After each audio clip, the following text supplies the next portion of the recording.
It's now time for us to take a look at news making rounds across the country with News Roundup.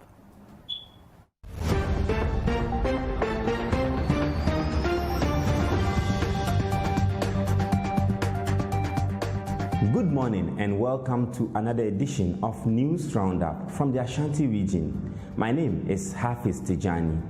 9 out of 10 persons picked up by the anti-robbery unit of the Ashanti Regional Police Command at the Aswansi constituency have been granted bail. All 10 persons have been confirmed to be activists of the National Democratic Congress (NDC). The arrest by the police prompted leadership and members of the NDC in the constituency to besiege Ashanti Regional Police Headquarters to demand their release while accusing the police of intimidation. The accused were reported to have been picked up moments after returning from an evening campaign encounter.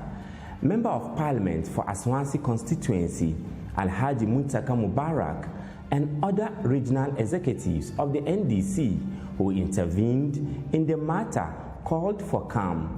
Meanwhile, the police, in a statement, asked some NDC members seen in a viral video after they besieged the Swami police station following the arrest to report to the command on Monday. Finally, the Asantehene Otumfuo Osei Tutu II is urging current leadership of the Convention People's Party to work to make the party vibrant again. He says, although the New Patriotic Party and the National Democratic Congress are currently the dominant political parties in Ghana, the CPP can become the third force if its leadership puts in some level of hard work. The Asantehene made these remarks when presidential candidate of the Convention People's Party, Ivor Greenstreet, led executives of the party to pay a courtesy call on him at the Menchia Palace.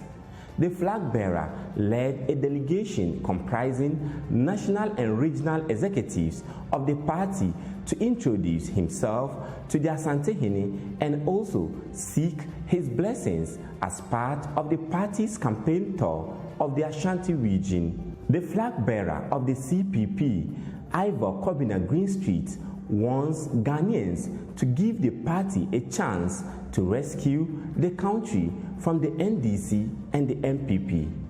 That will be all for today's edition of News Roundup on City TV from the Ashanti region. My name is Hafiz Tijani.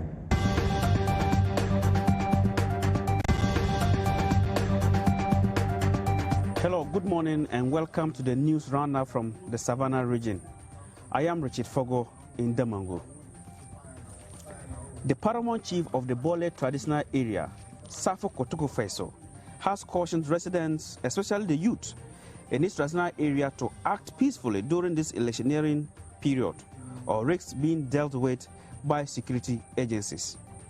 He says he will personally ensure that recalcitrant persons who aim at threatening the peace of the area are arrested by the police.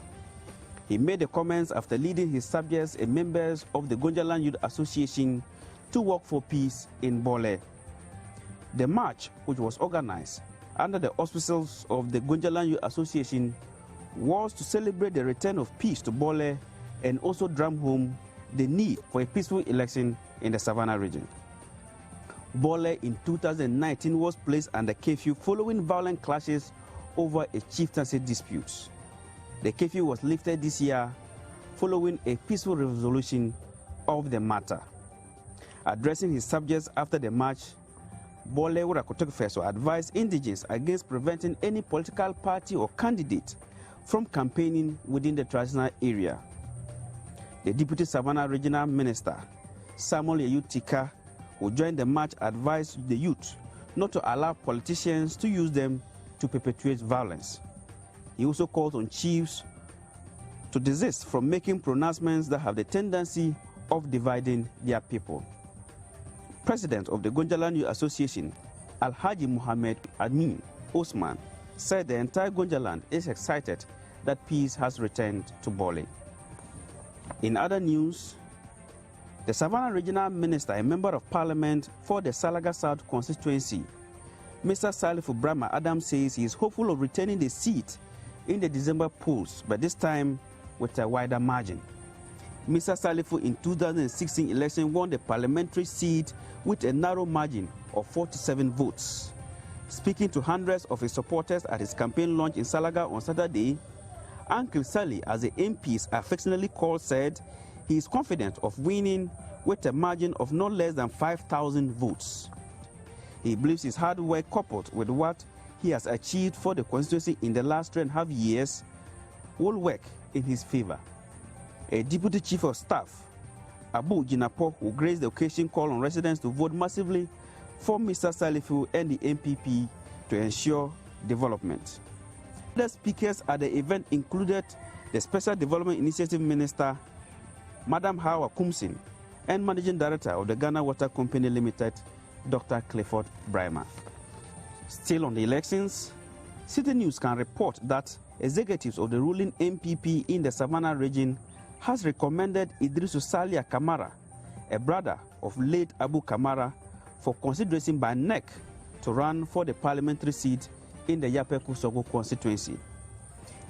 Mr. Salia Idrisu Kamara, if confirmed by the National Executive Committee of the MPP, will replace his brother who died in a car crash days back. In other news, government is taking steps to end the double-track system in senior high schools in the West Gonja municipality of the Savannah region. This was disclosed by Municipal Chief Executive Said Muazu Jibril after inspecting some ongoing educational infrastructure in the 2 senior high schools in Damango. He, together with the Deputy Savannah Regional Minister, inspected 12-unit classroom block and a girls' dormitory in the Damango Senior High School. They also inspected a 12-unit classroom block, a science laboratory, a dining hall, and a toilet facility at the Indegura Jakpa Senior High School, both in Damango. And this brings us to the end of the news runner from the Savannah region. My name is Richard Fogo. Have a wonderful morning.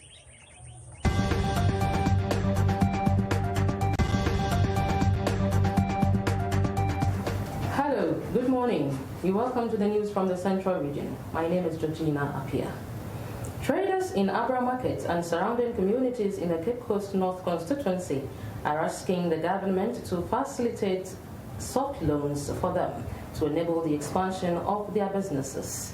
The traders who were speaking to City News in an interview cited COVID-19 pandemic and its attendant economic difficulties as the reason for their plea. Meanwhile, the Member of Parliament for the area, Barbara Asha AC, however, says an earlier initiative by her outfit to offer support to traders in the constituency has been abused. She narrates how most of the traders who benefited from the loan facility she facilitated have till date refused to pay. This has rendered the initiative ineffective and thus has been halted. The MP for Cape Coast North hinted that about 1,300 beneficiaries of the Maslow program are also reluctant to pay. In other news, telecommunication giant MTN has constructed an ultra-modern classroom block for Gumwa Izentem Community Basic School in the Central region. This is to replace the dilapidated kindergarten school block. The 3-unit classroom block will directly benefit over 266 pupils of the school.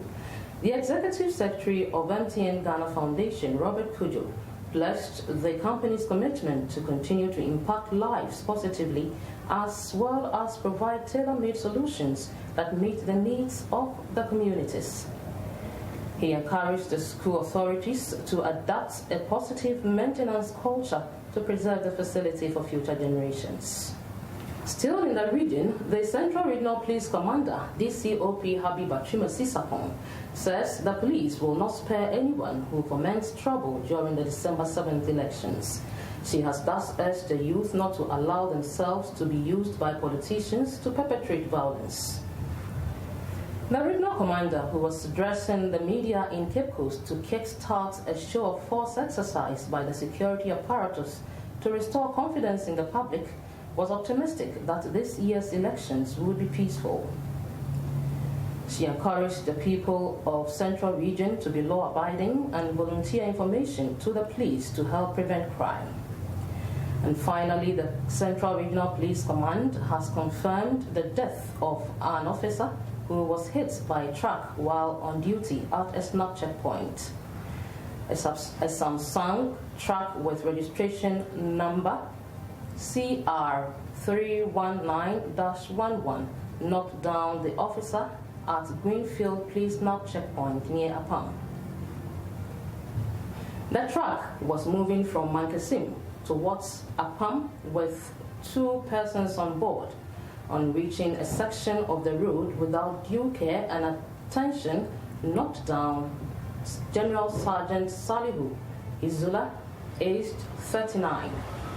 Victim sustained various degrees of injury and was rushed to the Catholic Hospital in Apam, where he was admitted for treatment but died while receiving treatment. According to the Public Relations Officer of the Central Regional Police Command, DSP Irene Sewa Okon, the driver, Francis Akese, has been detained pending investigations. The end of the news. My name is Georgina Apia.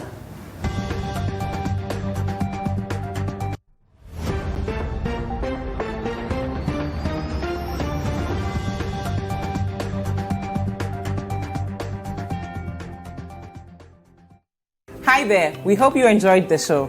Make sure to subscribe, like, comment, and share with your friends. This is Breakfast Daily on City TV. Join the Breakfast Daily team Monday through Fridays from 7:30 a.m. to 10. Join us for breakfast daily, only on City TV.